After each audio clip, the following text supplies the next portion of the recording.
You can tell your friends you learned something in church today. Some people see the glass half empty, some see the glass half full, but they're both missing the point.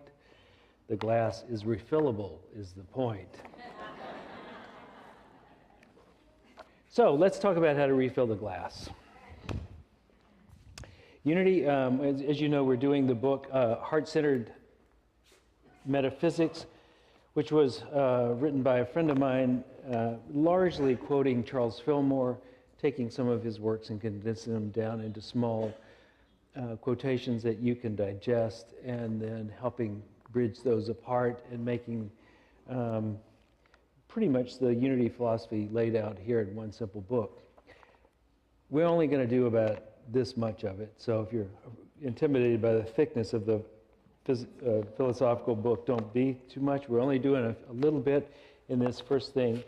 There are multiple courses that come out of this book, 4 of them, and we're doing the first one. Let me start with the idea of consciousness now. It's really hard to define. Apparently, we know we don't know what consciousness is because they keep writing lots of books about it. If they knew what it was, if it was easy to define, say like gravity, there would be 2 books, but there are tons of them. So we don't know exactly how to do it. But I want to talk to you about it anyway. So here's what I'd like to say. That essentially, when you look at a human being, it's easy to get caught on the surface of who they are, what they look like, or maybe you'll go a little deeper what they've said, or maybe you'll go a little deeper about what they've done. But basically, it's all surface that we generally pay attention to. And often when we think about ourselves, it's the same thing. We pay attention to the surface, what's happening to us. We get caught at the level of thought or at the level of emotion, and we seldom, on a daily basis, go deeper unless we're in a spiritual practice. And the spiritual practice is this art of going deeper into yourself to realize that you're more than you can see or experience on the surface.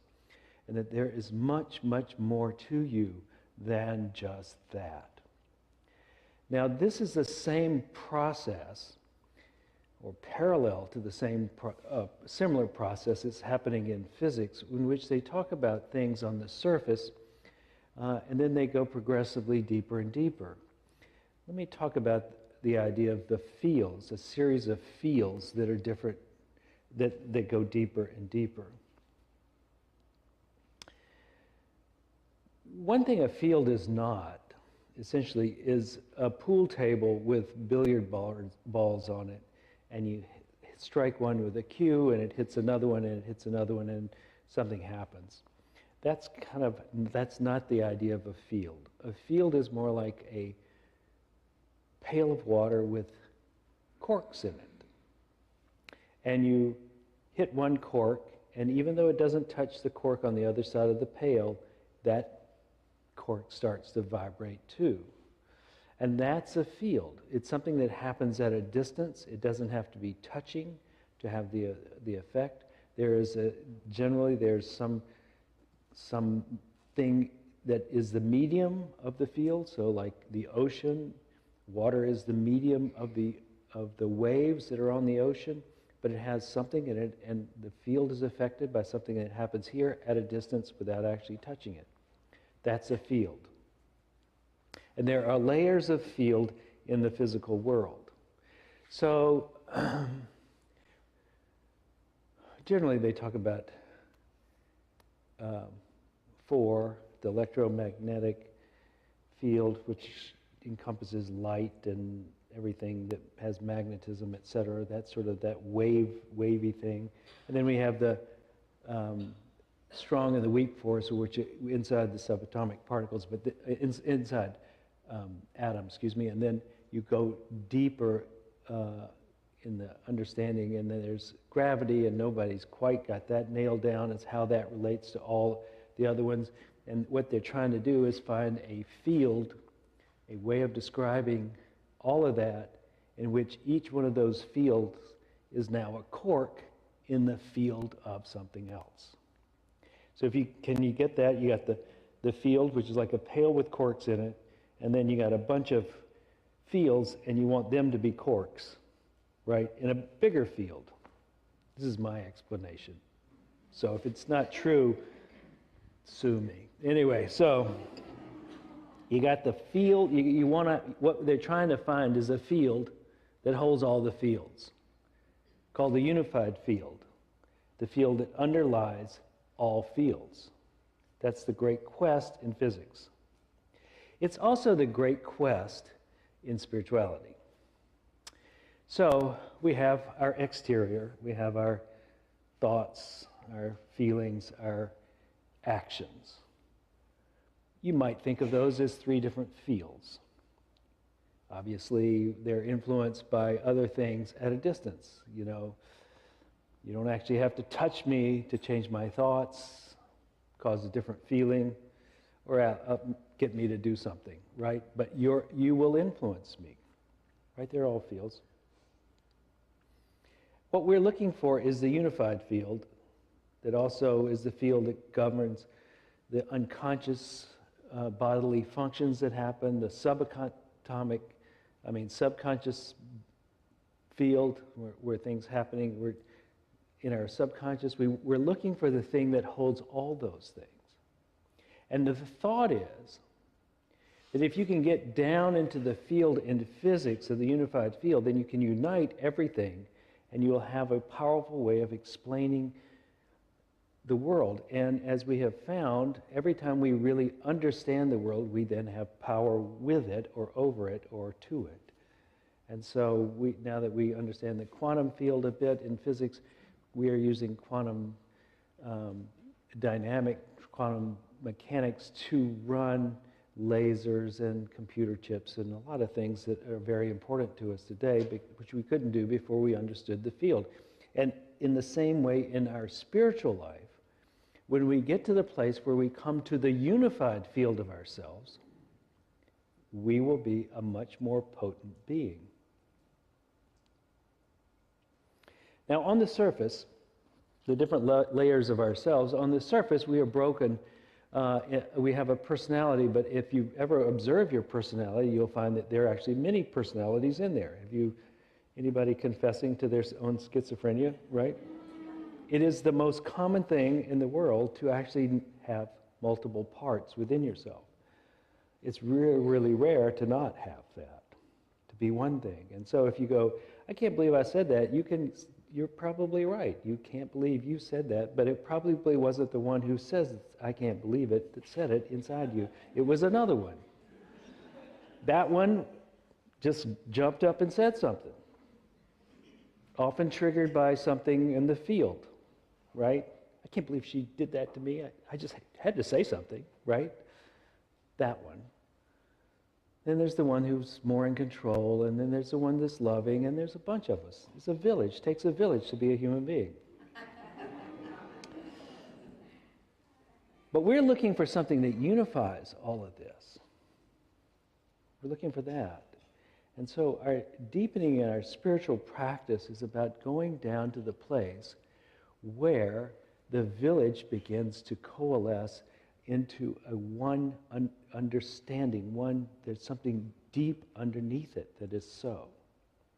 So now reverting back to physics, I'm telling you, I'm using physics to use as an example to try to explain spiritual deepening. Everybody in the world has heard of the Big Bang now. The Big Bang. What is the Big Bang? The Big Bang is that there was a field of potential, a field unactualized in any form at all, that from a point exploded into the universe 20 billion years ago. And it's still exploding, and it's still burning brightly in stars. It's still doing all sorts of things, but it started out as a point. You can't say in space because there was no space, but it started out as nada. It comes out of the field of potential. And the interesting thing about the universe as we see it today, one of the interesting things, is that it appears that there's a lot of space in it. And what's even weirder is that everything that appears solid, there's a lot of space in it. More than 99.9% of everything that appears solid is empty space if you look deeply enough into it. And then when you get into the so-called little tiny rocks that are making up the atoms, you look at those and they don't actually act like rocks, they act more like ghost. So what you have is a ghost like rock in the center of space, and that is the solid thing you see before you. All of that ghostiness about that is that it doesn't really have a fixedness. It's not like solid, it's not like there. It's almost like it's there, not there. And it's really there when you find it, and it could be anywhere when you haven't found it. And so it's just like, it's a strange thing. It's not, it's almost in the realm of possibility. It's not so much in the realm of fact. And sometimes it's described as blinking into and out of existence. So even the building blocks at the smallest thing, which is like the tiniest, it'd be like the planets are kind of going, I'm here, I'm not here.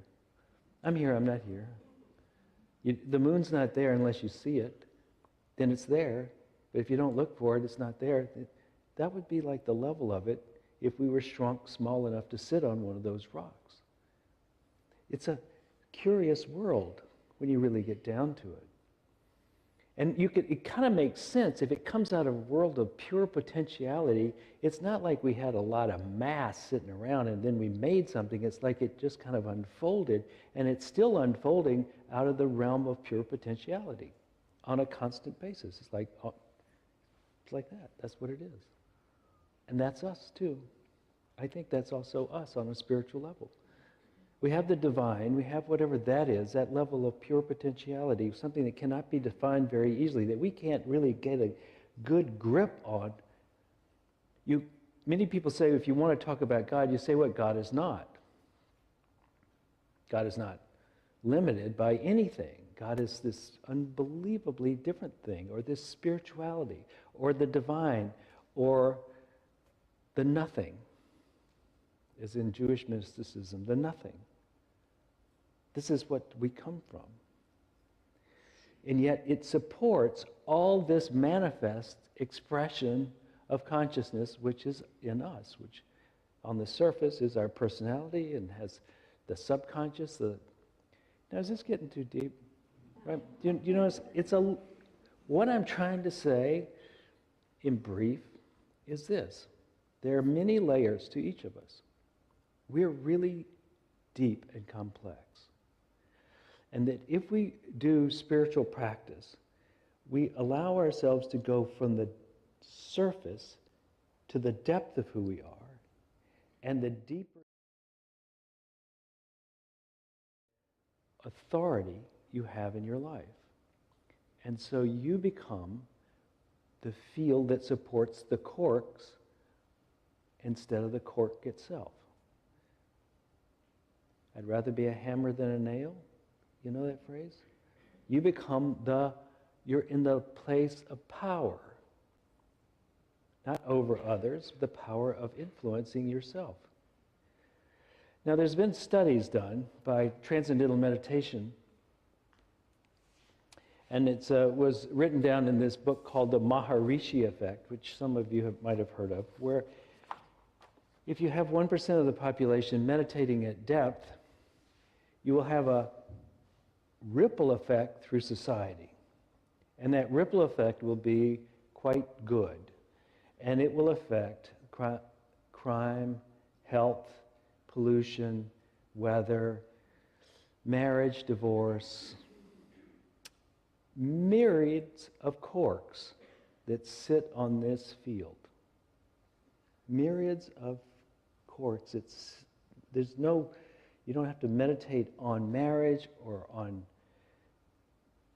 let's get the crime rate down. You just meditate at depth. And as you meditate at depth, a stillness comes into the consciousness. That stillness supports the improvement in all these different areas. This is a statistically proven fact.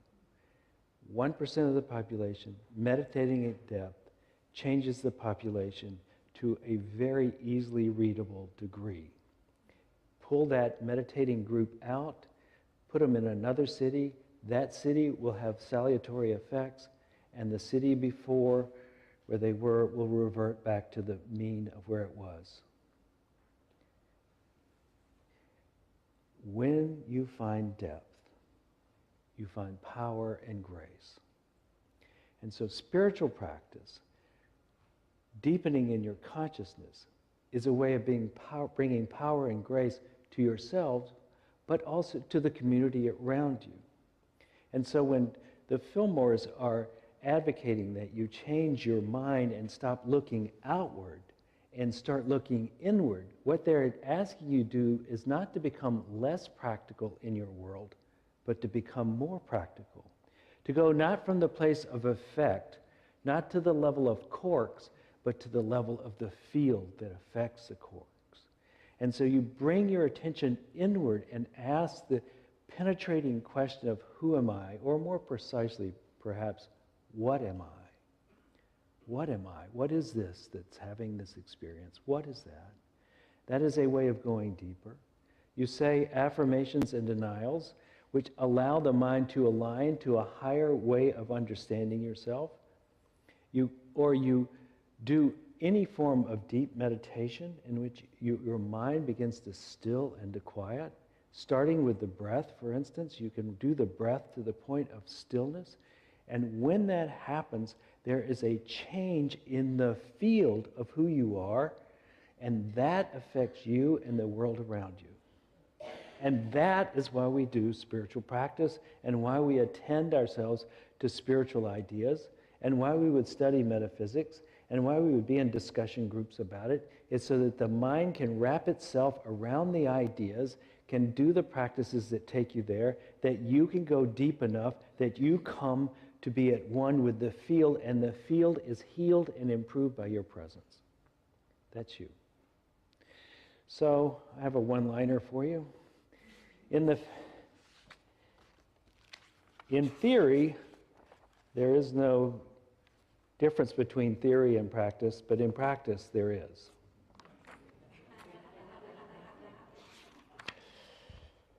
So if you know it, that ain't enough. It ain't enough just to know that, oh, that's a good idea, I like it. I like that. I could groove with that. I've been saying that all my whole life. I think that's the way it is. Have you been practicing? Have you been adjusting your thoughts as they arise by paying attention to them and leaning your mind toward a higher ideal? Have you been treating the world not as though it was attacking you, but as though it was an expression of you? Have you been attending to someone with love rather than operating on an idea of separation? So just for instance that struck me this morning as I was thinking about this. Here's a spiritual question I've asked myself repeatedly over the last year or so. Is there something I should be saying politically to this group? And of course I have my opinions. That's at the level of one cork. I've had my opinions quite a bit. I sometimes say them in private quite strongly, but as a collective, what is our job here? So we have some people on the left and some on the right, and some people are vocal in each direction. And at the level of cork, they each have a position that's probably well taken. But our job in this community, I think, is to do something unusual, which is not to be only relating at the level of the cork, but to be relating at the level of the field that affects both corks, both the red one and the blue one, right? One that tickles both of them in some way, that they become to a state of resonance at a higher level. That's our job, I think, because we have chosen that as our job, not because there's something no one else could do. It's like something everyone else can do, but not everybody's choosing to do it. We are choosing to be the resonance of the field and raise the vibration of the field rather than just be corks. So if you're in a family and there's dissonance in the family, you could be the cork that is right, or you could be, as I say, happy, right?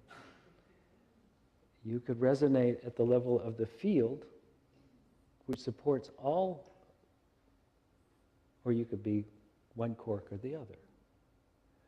And I think this idea of being the field and not being the surface cork is critical if we want to overcome the problems of the world as we see them. Because if there's a problem in the world, it is that we have identified at the level of the cork and not at the level of the field.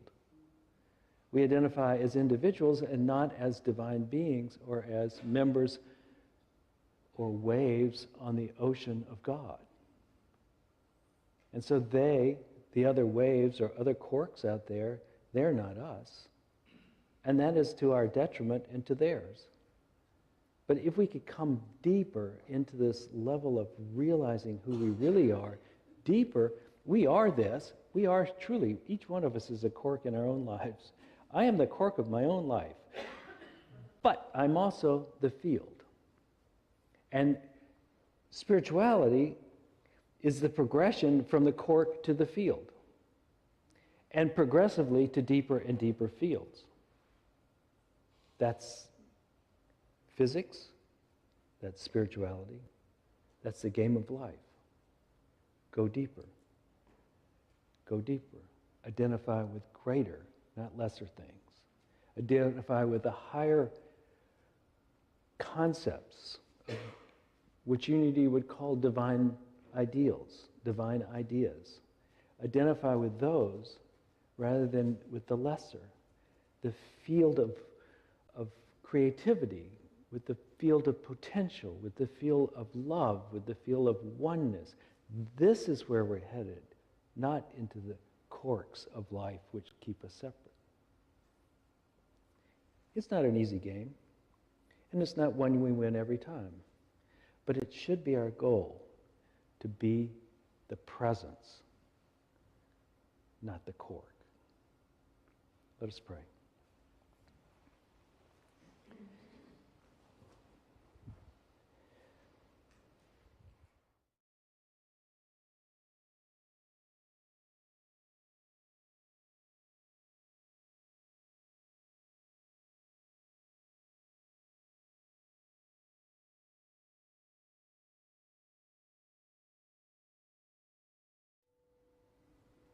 And see yourself as a wave upon the ocean, but also as the ocean.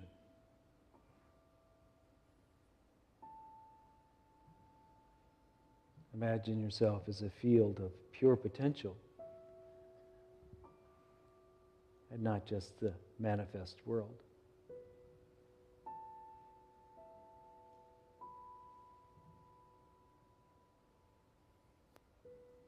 I do not think we were popped off and set adrift from this field of potential. We are the field of potential, and there are things that have become manifest. But they are also connected to the field.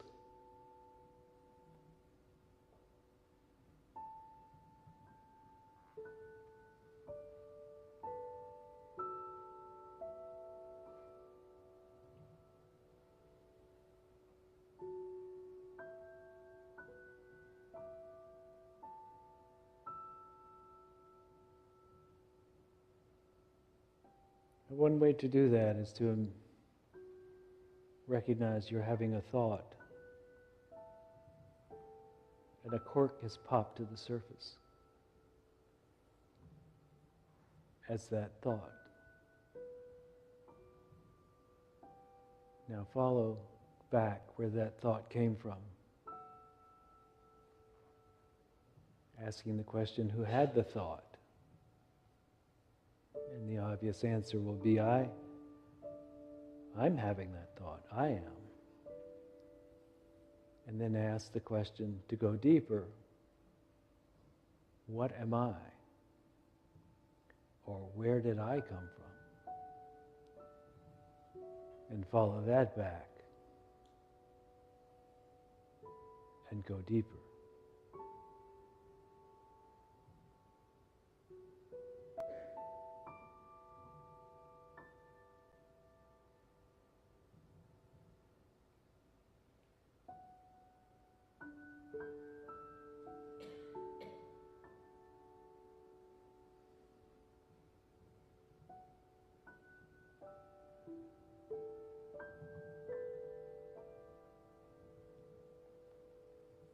And should a thought become too fascinating and you bounce to the surface, then just say, who's having this thought?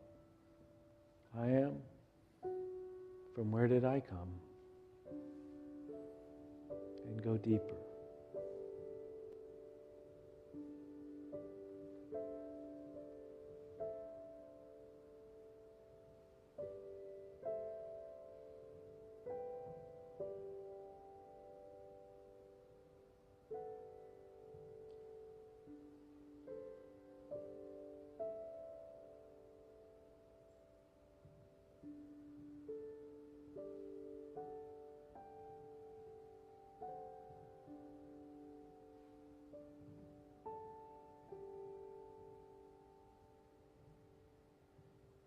As we come back to the surface, let's remember to go there often, to touch into the field and not just be on the surface, to be the ocean and not just the wave.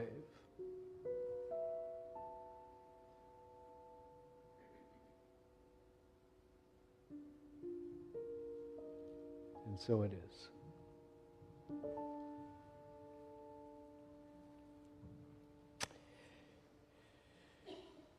Here's a practice you can do while driving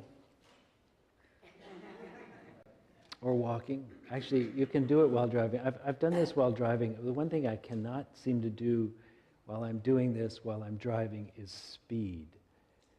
I always do the speed limit when I'm doing this. I'm not sure what causes that, but when you're driving and you're looking out of your eyes and you're still seeing the road, you're still clocking all the corks that are out there, you're still alert to all that, but you're asking who's aware of this?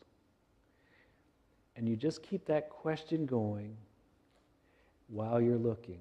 And so essentially your eyes are looking out and your consciousness is looking back in. And it keeps looking back in and looks out. And one thing you'll find is that your peripheral vision is pretty wide at this point when that happens.